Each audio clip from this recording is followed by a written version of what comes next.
Good afternoon, folks. This is Robert Chappell, executive editor of Madison365. Gotta get the right screen up there for you. And here is your daily update for Tuesday, August 3rd. After the break here, Isabella Casillas Guzman will join us. She is the she's the administrator, the head of the Small Business Administration in the Biden administration, the Biden White House. And she's in Madison to visit with some small business owners and some local politicians. And she stopped by the show just a few minutes ago. I just talked to her. So that we'll have that conversation in just a few minutes. But first, we're going to get you caught up on the COVID information, which is, that's the sound I make when it's not good. Today, you remember yesterday was Monday. Mondays are lower, right, in terms of cases, because there's not as much testing done over the weekend, not as much paperwork reporting done. So today, of course, so yesterday we had 456 new cases. Today we have 1,391.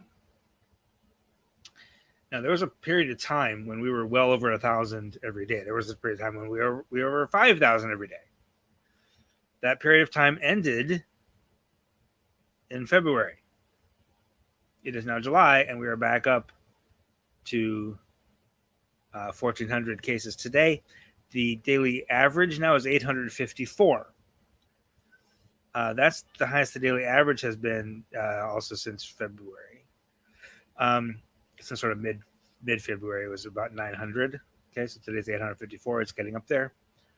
I would anticipate that 7-day average getting to be over 1,000 soon, like maybe by the end of this week. Also of concern, by the way, and we're going to talk through the numbers, but then there's a whole bunch of other news.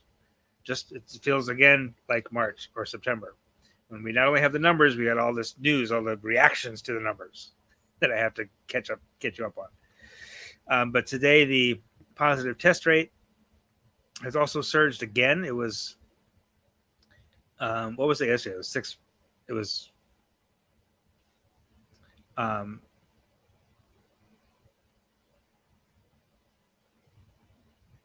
this is not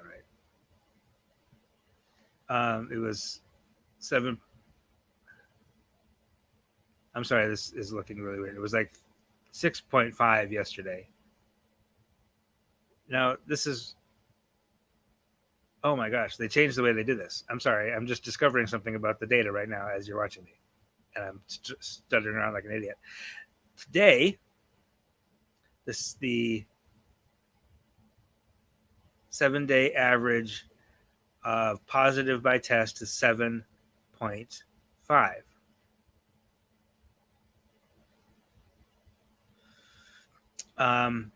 But the 7-day average of I don't know, this is the 7-day average of 7-day averages is 7.2. But the important number is, in the past 7 days, 7.5% of all the tests have been positive. That's supposed to be 3. It's got to be below 3. Okay. You remember I spoke with an epidemiologist last year who said, like, schools can be open if you're like 1 or 2. We're at 7.5, right? There's an argument to be made that we got to shut schools again right now. It's not going to happen. I wouldn't necessarily make that argument, given that most in Dane County, at least, with 70% of people vaccinated, or 70% of us in Dane County have gotten one shot, 67% are fully vaccinated. Like I think that with other measures in place, it's all right to have schools open. But at 7.5%, like that could trigger a school shutdown. Remember the city of New York last spring opened schools. It said if we get above 3.0, we got to close schools again. We're now at 7.5. Okay. Now, that partly means that there's a lot more cases, but also partly means we're not testing enough. Right? We're not doing nearly as much testing as we did a year ago. Which means it's going to kind of, it's not, I hesitate to say it's artificial, but it's going to make the positive test rate higher. If you have fewer tests and you're only testing people who are likely to be positive, then of course your percentage of positive tests is going to go up, right? That's still not a number we can ignore because it means we're not testing enough, in addition to the fact that we have lots more cases. Okay, does that make sense? Feel free to drop any questions you have in the comments here.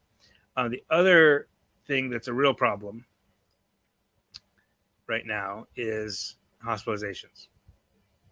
Now we know that you go from illness, and that a certain percentage of those people who are infected get hospitalized, within a couple of weeks. Like the numbers are delayed, right? You get a surge in cases, then you get a surge in hospitalizations, then you get a surge in deaths. A lot of people don't actually test positive until they're in the hospital, right? So it's not like a trajectory of each individual person, but there is a trajectory in the numbers, how that happens. More cases, then 2 weeks later, you get more hospitalizations, then 2-3 weeks after that, you get more deaths. And right now we are seeing that surge in hospitalizations. There are 341 people currently hospitalized in Wisconsin. That's not a lot. Okay, that's not enough to totally overwhelm the hospital system, except that the hospital system is still recovering from last year, frankly. Staff shortages, staff burnout, all that kind of stuff. Now, 341, whether it's a lot or not, listen to this. That is 83% higher than 1 week ago. Let me say that again. In 1 week, the number of people hospitalized with COVID infection has increased 83%.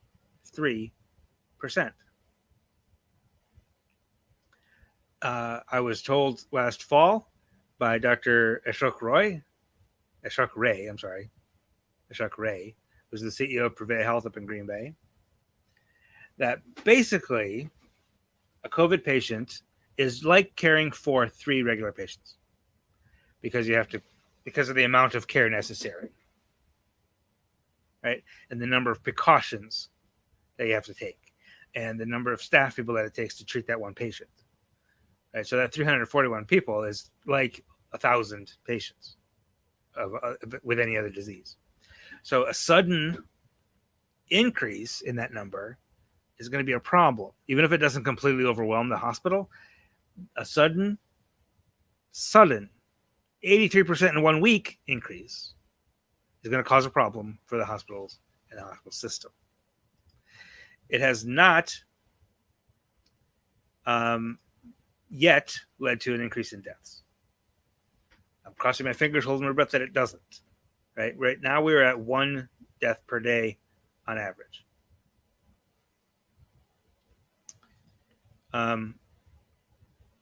So an 83% increase in deaths would get us to like 2 deaths per day, which is still not very many, right? But it wouldn't take very long after that to get to 10 or 20 or 30. And I hope that doesn't happen. Before we get to, I'm going to talk through all of the new rules and stuff with various announcements being made today. I'm going to get to Christy's question here. Christy, go forth from Monona. I'm hearing conflicting information. A contagion rate for vaccinated people. Do I have those numbers? Are our chances of catching COVID while fully vaccinated less than 1%? The short answer is no, I do not have those numbers because you're right. It's hard to find. It's hard to know. Because, and here's why it's hard. There is almost, I guess, the hypothesis, I guess, among public health folks who I've heard say this, is that almost everyone who is vaccinated and gets infected will never be reported. So you don't know the full number of people who are vaccinated and get infected because the vaccine will prevent them from getting any symptoms. So it's impossible without just surveillance testing everybody who's been vaccinated. It's impossible to know how many people that is, and therefore it's impossible to calculate a percentage chance. Does that make sense?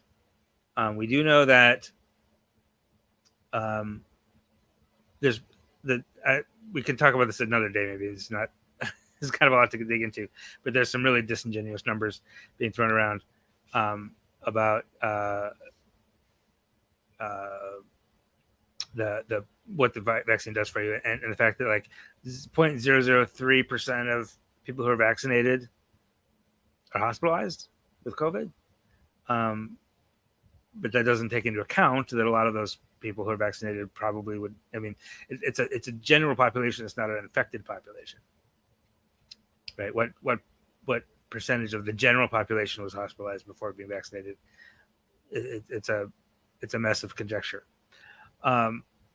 But it is still true that it appears to be true that those who are infected with COVID after being vaccinated are much less likely to be hospitalized and much less likely to be to die. Now, it also appears that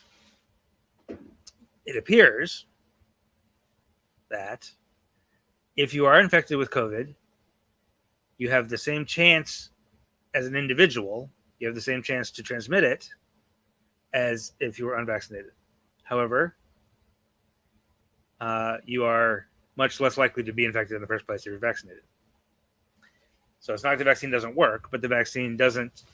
If you are unlucky enough to be infected after being vaccinated, you can pass it on. That's the big problem right now, especially with Delta variant. That's the main thing we're talking about now anyway, is Delta variant. So if you have 100 vaccinated people, 1 or 2 get infected, and you have 100 unvaccinated people and like 10 of them get infected, right? Those 12 people all have the same chance of transmitting it to others. There's just a lot more in the unvaccinated side. Does that make sense? I hope that makes sense. And it's that fact and the fact that we just kind of don't know, like the honor system of who's vaccinated or not doesn't quite work, right? There's 2 big requirements local to the Madison-Dane County to talk about, and I would expect more from around the state in the coming days. First of all, Dane County Executive Joe Parisi and Madison Mayor Satchel Conway had a press conference today where they announced that all county and city employees are going to be required to show proof of vaccination or weekly negative test. Joe Parisi wasn't sure how many of the county staff is already vaccinated. Mayor Satchel Conway said that they did a survey of city employees, and 9 out of 10 said they were vaccinated already. Joe said that he would anticipate that county staff would mirror general population. I would bet the county staff would be slightly higher than general population. But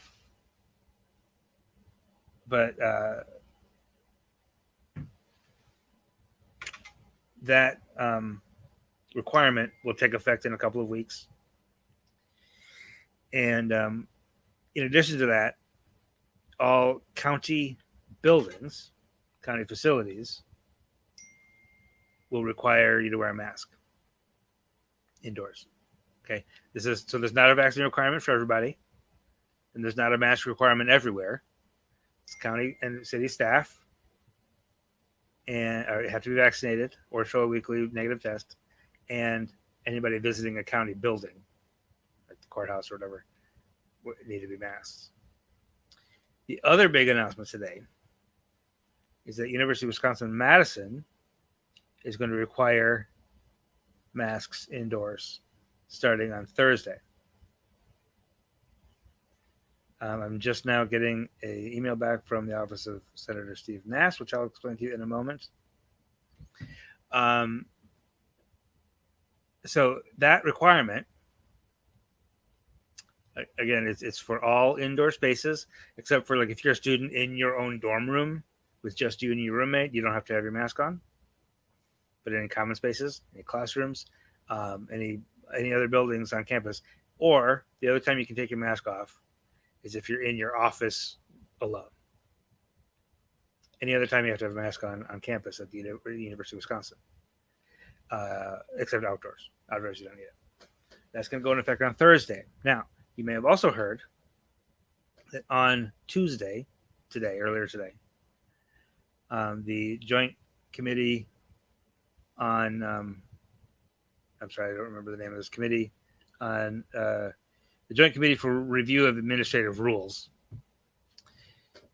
voted on party lines to require all UW campuses to get legislative approval for such measures within 30 days. And I just, the language of that measure, every description I read of it, talked about being UW system. And UW system is different than UW Madison, right? Tommy Thompson's the president of UW system. Rebecca Blank is the chancellor of UW Madison. So I was trying to find out, so is this order, this mask requirement, kind of in defiance of this new legislative rule? And I just heard back from Senator Steve Nass's office, he's the lead Republican pushing for this, that it doesn't matter that this UW Madison rule requiring masks does fall under the purview of this committee, and therefore they have 30 days to come into compliance, which means that this is what NASA's chief of staff told me in an email about a half hour ago. The UW system has 30 days to come into compliance with state law by either submitting an emergency rule covering their COVID-19 mandates or ceasing such mandates. And of course that emergency rule, if they submit an emergency rule, which is a very specific legislative thing, and that if you don't work in the legislature or cover state politics, you would never even know what an emergency rule is. So don't worry about it. But they have to submit some paperwork, which is then going to be reviewed and approved or not approved by this committee. Great question, Lorraine. Where is good old boy Tommy Thompson on the GOP's effort to squelch hateful enemies for the UW system? He has Tommy Thompson, former Republican governor who is now president of the UW system. When they first when Steve Nass first started talking about this a couple of days ago, Tommy Thompson came out against it. And I would anticipate that, and again, this rule that's been, the mask mandate is Rebecca Blank, not Tommy Thompson. But I know they're on the same page on this, and I would anticipate a court challenge. I would anticipate that the UW system and UW Madison and maybe all the campuses together, I don't know, would file for some sort of judicial relief, injunctive relief against this rule, because nobody needs a legislature. Okay, I'm going to opine for a second. This legislature that refused to meet, that refused to convene for the entirety of the main worst part of the pandemic, right? For 9 months, they didn't even convene last year. And now they want to micromanage the campuses, which are actually trying to end this pandemic once and for all, or at least try to get by so that we don't have to do online classes again for another year. Because that's the option, right? We're trying to get by until we can get more people vaccinated. And the legislature wants to micromanage that. I don't, and not being a lawyer, I still don't see that holding up in court. I think it seems reasonable, even a conservative judiciary that we have in Wisconsin here would recognize the autonomy and authority of the University of Wisconsin system from such meddling by the legislature. This legislature is basically opposed to public health, any sort of state-driven or state-run public health measures. And Steve Nass said as much. He said that state mandates failed to control the pandemic. Well, yeah, because you ended them all. Like, they were all working. Like, all the state mandates were doing what they're supposed to do, until the legislature took the governor to court and the court struck them down. Like, that's why they failed. But his point is that what's going to end the pandemic is people making their own individual decisions, which is lunacy. It's just pure stupidity. Like that is not how it works. So anyway, okay, enough opinion from me on that.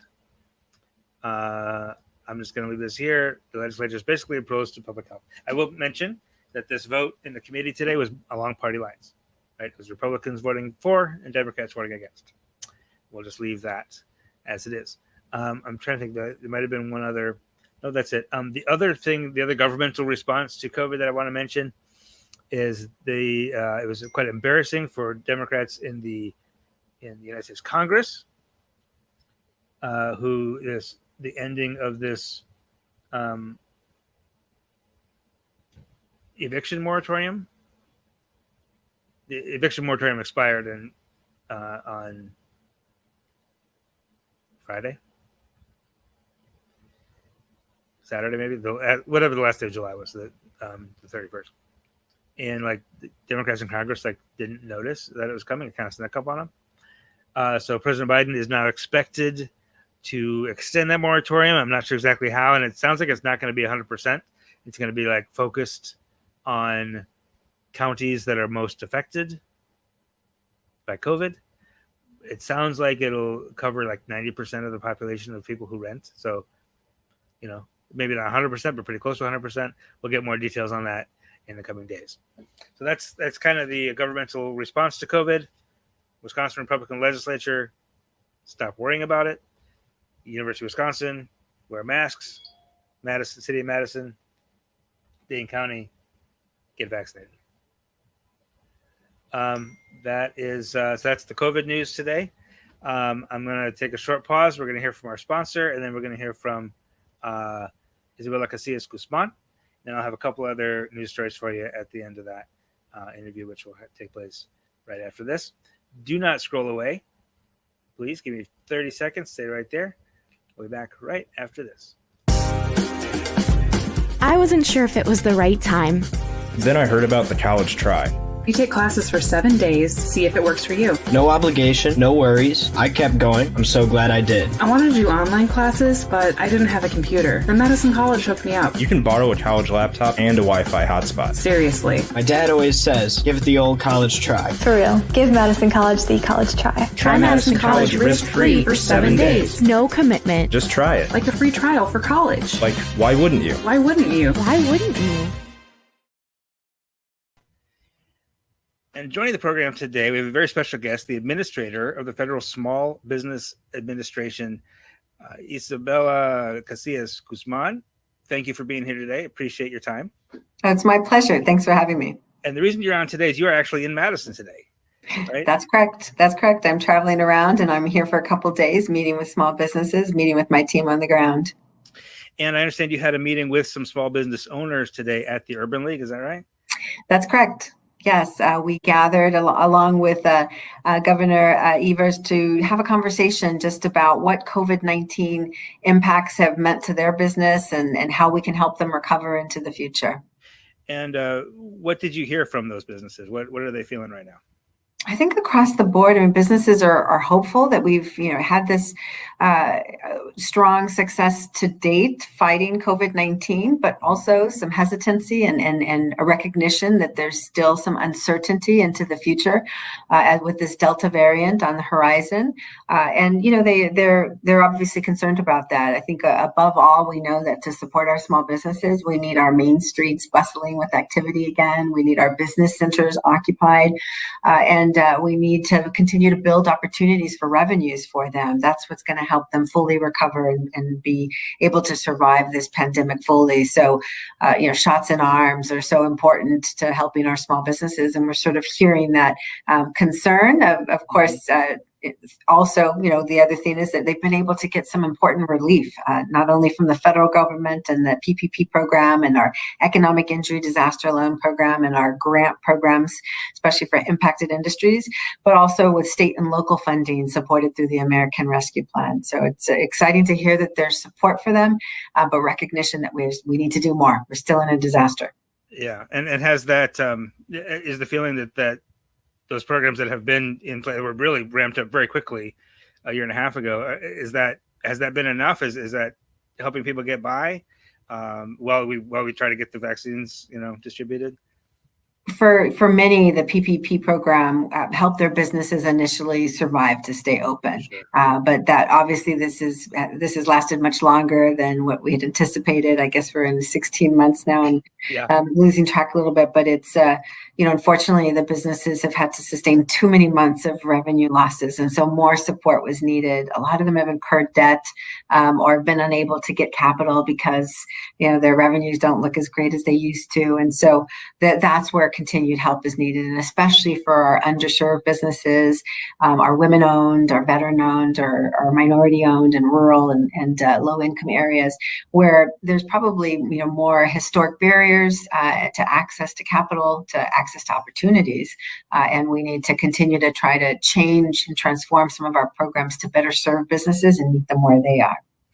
Yeah, that was actually going to be my next question. We focus on communities of color, and what are the unique challenges faced by person of color owned businesses at this time? I mean, as you mentioned, there's the access to capital is always a thing for those businesses, but what are the unique challenges that as you travel the country that you're feeling from those? Yes, and I witnessed it firsthand in California because I led on small business and innovative startups in the state before expanding to the federal level now with the Biden-Harris administration.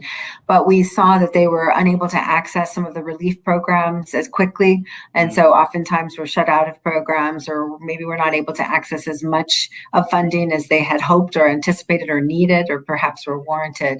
And so those historic gaps to capital sort of transferred over into some of these relief programs and how they were distributed. And so the Biden-Harris administration has really been committed to serving those smallest of the small businesses and those underserved communities who perhaps didn't get relief. And you've seen that in the specific policies and some of the programs that we've been able to stand up through the American Rescue Plan to make sure that we're not only designing programs to better meet those businesses where they are, but also focusing on implementation and outreach in multiple languages and through multiple community partners to better connect. We've got the American Rescue Plan, like you said. There's still money coming from that, right? That's we still have funding remaining from the American Rescue Plan that we're deploying. We still have billions of dollars in relief through COVID EIDL and some of the grants associated with those, as well as the Shuttered Venues Operator Grant Program. Got it. And we hear every day in the news about these big multi-trillion-dollar packages that the president are trying to get to the legislature. Is there anything in any of that small business owners should be aware of that might be coming? Yes, most definitely. The bipartisan infrastructure deal is going to make an impact for our small businesses. Our small businesses depend on the infrastructure, and with failing infrastructure, product delivery could be delayed. Access to communities through transportation could be hampered. So infrastructure makes a difference to the operations of our small businesses, as well as those manufacturers and construction companies and others who could benefit. In addition, investments in broadband are going to be key. We know businesses adopted technology at such high rates, and e-commerce is the future for many businesses. And so having broadband for every American at an affordable price is really important. And so those investments within the bipartisan infrastructure deal will go a long way for our small businesses.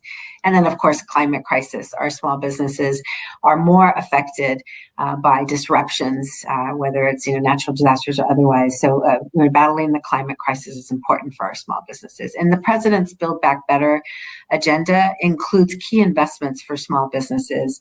As we know, we're going to need loans, investments, and technical assistance to carry us into recovery. There's also a narrative out in the world about worker shortage, right? And especially service and hospitality businesses, food service, having a hard time keeping staffed up. In your travels, has that been a theme that's been recurring with small business owners? Is that a real thing on the ground? And what can be done for that? If so? Yes, I think consistently small businesses, especially as you mentioned in the service industries, have had either some of those workforce disruptions as well. I mean, they have supply chain issues maybe, or access to capital issues, but workforce has been a common issue. Some of their employees maybe don't feel quite safe to come back to work yet. Maybe there's care issues. And so investments in our care economy with Build Back Better agenda are really important. so that people can have an option to go to work with childcare readily and affordably available.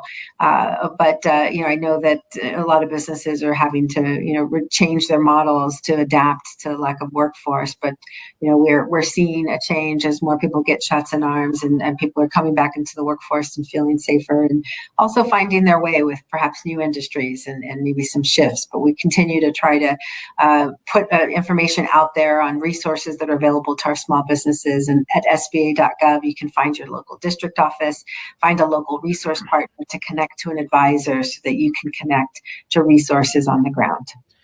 Last question for you. If you've been traveling the country, you're here in Madison for a couple of days, how has what you've heard from Madison businesses compared to across the country? Are we experiencing kind of the same things here as everywhere, or are there unique challenges here or opportunities here?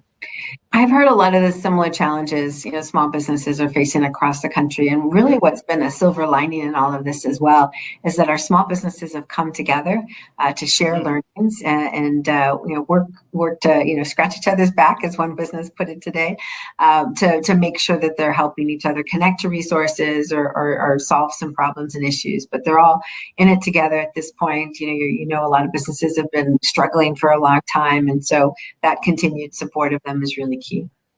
All right. SBA.gov is the website if you want to try to access some of those resources for your small business. Isabella Casillas Guzman, Administrator of the Small Business Administration. Really appreciate your time today. Thank you so much. Thank you for having me.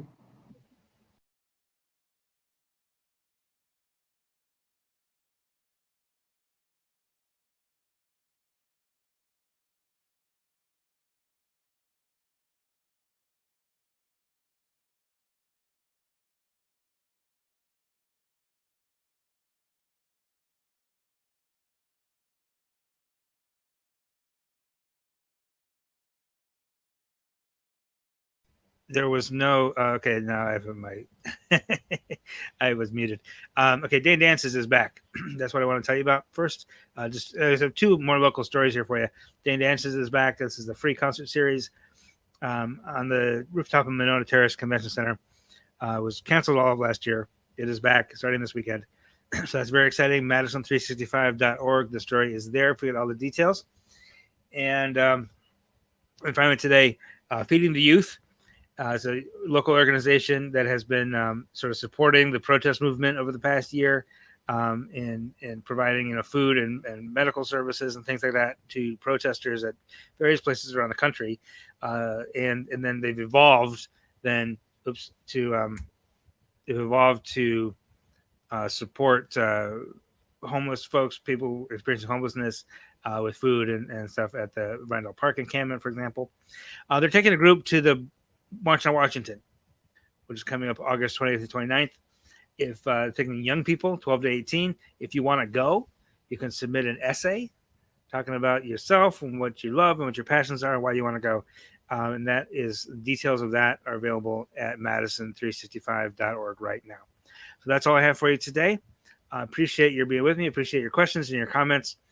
If you are supportive of the work that we do, you can join the FAM. It's a monthly donation program. And I would encourage you to do that. It's $5 a month, $10 a month, $25 a month, $50 a month, whatever you can afford. Madison365.org/thefam. And that helps us keep this whole thing free for everybody else. So enjoy that. Have a wonderful evening. And we will see you tomorrow. Until then, take care of yourself. This is 365 Media.